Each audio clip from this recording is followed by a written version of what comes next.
అస్సలాము అలైకుం వరహ్మతుల్లాహి వబర్కాతుహు.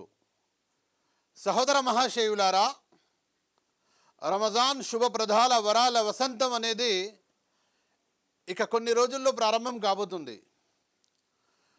చాలామంది ముఖ్యంగా గ్రామీణ ప్రాంతాల్లో నివసించే అటువంటి ముస్లింలు, మస్జిద్ యొక్క నిర్వాహకులు, పట్టణ ప్రాంతాల్లో ఉండబడే అటువంటి మౌలానాలకు మరియు పట్టణ ప్రాంతాల్లో ఉండే ముస్లిం యొక్క నాయకులకు, పెద్దలకు మా గ్రామీణ ప్రాంతంలో మా మస్జిద్ కోసం ఒక ఇమాం కావాలి, మా మస్జిద్ కోసం రంజాన్ మాసంలో తరావీలు చదివించేందుకై, రంజాన్ మాసంలో మాకు ఖురాన్ హదీస్ విషయాలు, ధర్మ విషయాలు చెప్పడం కోసం కావాలి అని ఫోన్లు చేస్తుంటారు.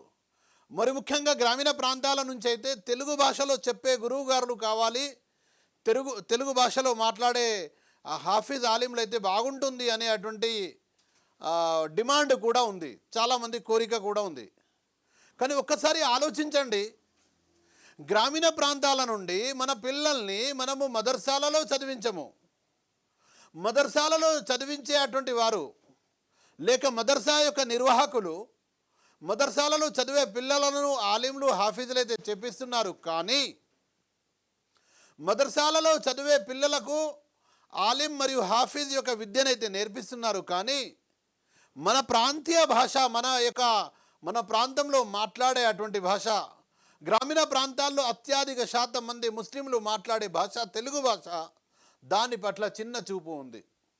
ఆ కారణంగా మదర్సా యొక్క నిర్వాహకులు చాలామంది మదర్సాల్లో చదివే అటువంటి మన తెలుగు పిల్లలను కూడా కనీసం తెలుగు భాషలో ప్రాథమిక విషయాలు నేర్పించలేకపోతారు.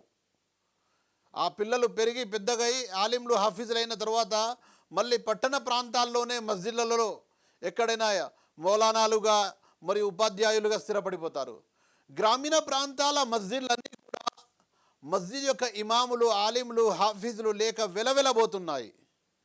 ఒకటి, గ్రామీణ ప్రాంతాల్లో చాలా కారణాలు ఉన్నాయి.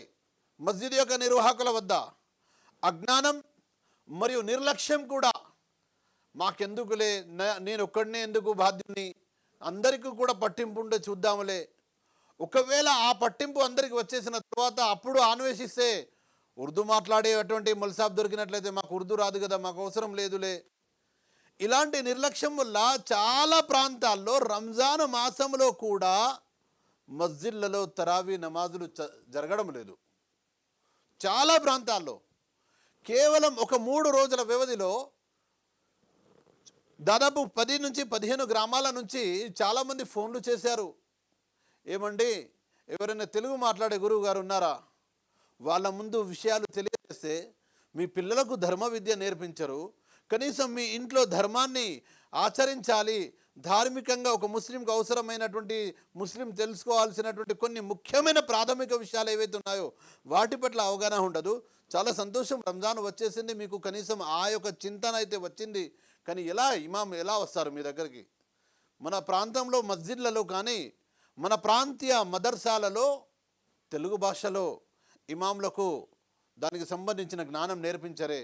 అదేవిధంగా ఏ కాన్వెంట్ స్కూళ్ళనైతే, ఏ మోడ్రన్ ఎడ్యుకేషన్లోనైతే ముస్లిం సొసైటీలు లేక ముస్లిం బాధ్యులు స్కూళ్ళను నడిపిస్తుంటారో, కాన్వెంట్ స్కూళ్ళను కానీ, హై స్కూళ్ళను కానీ, ఇంగ్లీష్ మీడియంలో, తెలుగు మీడియంలో, వాళ్ళపై కూడా బాధ్యత ఉంది. అక్కడ చదివే ముస్లిం పిల్లలకు, అక్కడ చదివే ముస్లిం విద్యార్థులకు ఇస్లామిక్ స్టడీ ఫండమెంటల్స్, ఇస్లాం యొక్క ముఖ్యమైన బోధనలు వారికి నేర్పించాల్సిన అవసరం ఉంది. చూడండి, రంజాన్ మాసం రాగానే చాలామందికి ఒక తపన ఉంటుంది, ఒక కోరిక ఉంటుంది, ఒక కాంక్ష ఉంటుంది, మాకు కూడా గురువు గారు ఉండి మాకు కూడా విషయాలు చెప్తే బాగుండు కదా అని. కానీ అది నెరవేరడం లేదు. కారణం ఏంటి? తెలుగు మాట్లాడే అటువంటి మౌలానాలు, ఆలింలు, హాఫీజులు చాలా అరుదు అయిపోయారు, చాలా తక్కువ అయిపోయారు, దొరకడం లేదు. కాబట్టి భాషలన్నీ కూడా అల్లాహ్ సృష్టించినవే. ఏ భాష పట్ల కూడా నిర్లక్ష్యం మరియు చిన్న చూపకుండా మన ప్రాంతీయ భాషలో కూడా తెలుగును దానికి కూడా ప్రాధాన్యత ఇస్తూ మన పిల్లలకు ధర్మ విషయాలు తెలుగు భాషలో నేర్పించాలి. అంటే మన పిల్లల్ని కాన్వెంట్ స్కూళ్ళలో చదివించినా కానీ, హై స్కూళ్ళలో చదివించినప్పటికీ కానీ వారికి మదర్సా యొక్క విద్య, ఇస్లాం యొక్క పాఠశాల, ఇస్లాం యొక్క ముఖ్యమైన విషయాలు నేర్పే అటువంటి వసతులు కలిగించాలి. వారికి ఆ బాధ్యత అనేది తల్లిదండ్రులపై కూడా ఉంది, ముస్లిం సమాజ పెద్దలపై కూడా ఉంది, మస్జిద్ యొక్క నిర్వాహకులపై కూడా ఉంది. ఈ సందర్భంగా నేను మనవి చేసేది ఏమిటంటే, మీ గ్రామీణ ప్రాంతాల్లో ఉలమాలు లేరు అని, హాఫీజులు లేరని మస్జిద్లకు తాళాలు వేయకండి దయచేసి. రమజాన్ మాసంలో కూడా ఒక చోట నుంచి ఫోన్ వచ్చింది, చాలా బాధాకరమైన విషయం. అక్కడ ఒక మౌలానా గారు 10,000 జీతంలో చికెన్ సెంటర్లో పనిచేస్తున్నారు. ఆ గ్రామీణ ప్రాంత వాసులు 5,000 రూపాయలు ఇస్తారు. 5,000 రూపాయలు ఇచ్చి మీరు ఇమామత్ చేయండి, ధర్మ విద్య పాపం అతని దగ్గర ఉంది కాబట్టి 5,000 అయినా సరే నేను వేరే ఉపాధి నాకు ఉంది కదా అని ఆయన పని చేసుకుంటున్నాడు. రంజాన్ మాసం వచ్చేసింది.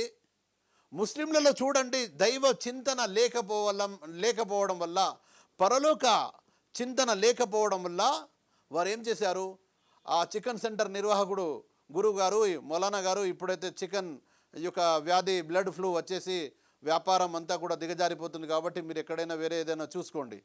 చలో రంజాన్ మాసం కదా, గ్రామీణ ప్రాంత వాసులు ఈ రంజాన్ను దృష్టిలో పెట్టుకుని నా యొక్క అవసరాన్ని గుర్తిస్తారు. వారు తరావీ నమాజులు కూడా నేను చేపిస్తాను కదా, నా యొక్క కాస్త నెలవారీ ఖర్చులు వెళ్ళిపోతాయని వాళ్ళ ముందు తరావీల గురించి, రంజాన్ గురించి ప్రాజెక్టు ముందు పెడితే, ఏమండి మస్జిద్కు ప్రతిరోజు వచ్చే వాళ్ళే ఎవరు లేరు, శుక్రవారం ఒక 7-8 మంది మేము వస్తాము, ఎవరు ఇస్తారండి మీకు జీతం, ఇవి చాలా కష్టం అండి, మీరు వెళ్ళిపోతే చాలా మంచిది, ఎక్కడైనా పని చూసుకోండి లేదా ఏదైనా వేరే సిటీకి వెళ్ళిపోండి అని చెప్తున్నారు.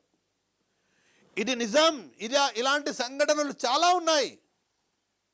ఇది ఎంత దౌర్భాగ్యకరమైన విషయం. మన ఇంటిని గడపడం కోసం, మన కుటుంబం గడపడం కోసం మనకు నెలకు 15,000 నుంచి 20,000 రూపాయలు మామూలు కుటుంబం మనం గడపడం కోసం, ఒక రోజువారీ కూలీకి 700 నుంచి 1,000 రూపాయల కూలి రోజు లభిస్తుంది.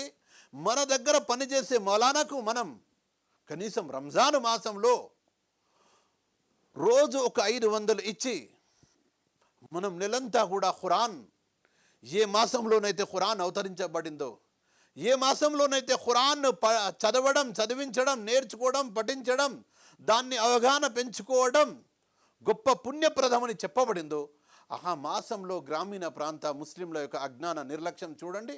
ఇమాములను మా దగ్గర స్థలం లేదు, మేము జీతం ఇవ్వలేము, మేము నమాజ్ చదవలేము తరావీలు అని చెప్పి ఇంటి నుంచి వెళ్ళగొడుతున్నారు. ఎంత దౌర్భాగ్యకరమైన విషయం ఇది. అందరికీ తెలియాలనే ఉద్దేశంతోనే నేను ఈ విషయం చెప్తున్నాను. ముస్లింలారా, అల్లాహ్ యొక్క శిక్షకు భయపడండి. అల్లాహ్ ముందు సమాధానం చెప్పుకోవాల్సి ఉంది. ప్రతి మస్జిద్ యొక్క నిర్వాహకులు ఎవరైతే ఉన్నారో వారు తమ నిర్వహణ బాధ్యత గురించి కూడా రేపు ప్రళయం రోజు ప్రశ్నించబడతారు. అల్లాహ్ ముందు సమాధానం చెప్పుకోవాల్సి ఉంది. కాబట్టి ఇప్పుడే మీరు అల్లాహ్కు భయపడి తౌబా చేసుకుని క్షమాభిక్ష అల్లాహ్తో కోరుకుని ఒక మస్జిద్ యొక్క నిర్వహణ బాధ్యతలు ఎలా నెరవేర్చాలో ధర్మం పరిధిలో ఆ నిర్వహణ బాధ్యతలన్నిటిని నెరవేర్చండి. మరి ముఖ్యంగా ఒక మంచి ఇమామును మీ దగ్గర పెట్టుకోండి. ఆ ఇమాంకు మీరు తెలుగు నేర్పించండి. తెలుగు ఇమాములు దొరకడం కష్టం. మీకు ఆ తపన ఉన్నట్లయితే మదర్సా నిర్వాహకులపై ఒత్తిడి తీసుకురండి. తెలుగులో కూడా మాకు చెప్పే పండితులు కావాలని అక్కడ నేర్పించండి. మీ మస్జిద్లలో మీ పిల్లలు కాన్వెంట్ స్కూళ్ళలో చదివినప్పటికీ సరే దాన్ని తిరస్కరించడం లేదు, దాన్ని వద్దు అని చెప్పడం లేదు మేము. కానీ కాన్వెంట్ స్కూళ్ళలో చదివే పిల్లలు, హై స్కూళ్ళలో చదివే పిల్లలు, వారికి వారాంతంలో ఒకరోజు మస్జిద్లో కూర్చోబెట్టి వారికి ధర్మ విద్య నేర్పించండి. ప్రతిరోజు ఒక 2 గంటలు ట్యూషన్ పెట్టి పిల్లలకు అరబీ నేర్పించండి, సూరాలు నేర్పించండి. కనీసం మీ గ్రామీణ ప్రాంతాల్లో మీ పిల్లలే మీ మస్జిద్ను సంరక్షించుకునే విధంగా, మీ మస్జిద్ యొక్క నిర్వహణ బాధ్యతలు, ఇమామత్ యొక్క బాధ్యతలు, మస్జిద్ యొక్క బాధ్యతలు నిర్వర్తించే విధంగా మీరు మరియు మీ పిల్లలు విద్యను పొందాల్సిన అవసరం ఎంతైనా ఉంది. మీరు మరియు మీ పిల్లలు ఇస్లాం యొక్క ప్రాథమిక విద్యను ఇలా పొందాల్సిన అవసరం ఎంతైనా ఉంది. కాబట్టి ఇప్పటికైనా సమయం మించిపోలేదు. రండి, తౌబా చేయండి. మరియు మస్జిద్ యొక్క నిర్వహణ బాధ్యతలు ధర్మ పరిధిలో ప్రతి గ్రామంలో ఒక మౌలానా ఉండాలి ఎల్లప్పుడూ. కేవలం రంజానే కాదు, రంజాన్ వచ్చిందంటే ఆ చింతన ఇంకా ఎక్కువ అయిపోవాలి. ఎందుకంటే రంజాన్లో బాధ్యతలు ఇంకా పెరిగిపోతాయి కాబట్టి, రంజాన్లో నఫిల్ ఆరాధనలు ఎక్కువ ఉంటాయి కాబట్టి, రంజాన్లో తెలుసుకోవాల్సిన విషయాలు చాలా ఇంకా ఎక్కువ ఉంటాయి కాబట్టి, ప్రత్యేకంగా రంజాన్లోనైతే తప్పనిసరిగా ఉండాలి. శుక్రవారాల్లో ప్రసంగాలు ఇచ్చేవారు కూడా కొదువైపోయారు మస్జిద్లలో. పదులు కాదు, వందల సంఖ్యలో మన తెలుగు రాష్ట్రాల్లో మస్జిద్లను కనుక చూసుకున్నట్లయితే బహుశా శుక్రవారాలు కూడా తాళాలు తెరవబడవు, మూసే ఉంటాయి.